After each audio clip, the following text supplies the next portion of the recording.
In this video, I will show you how to change Gemini language on a Google app. Open the Google app on your device. Make sure you're logged into your Google account. Tap your profile picture in the upper right corner of the homepage.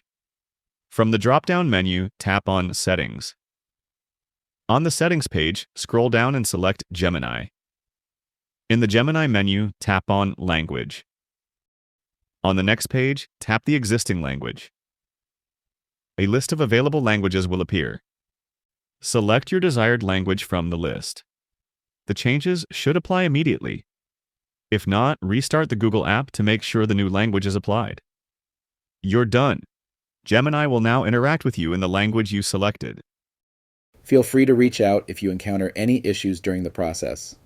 If this video helps you out, please leave a like and subscribe. Comment below if you have any questions. If you need further assistance, consider hiring a professional using the link in this video below.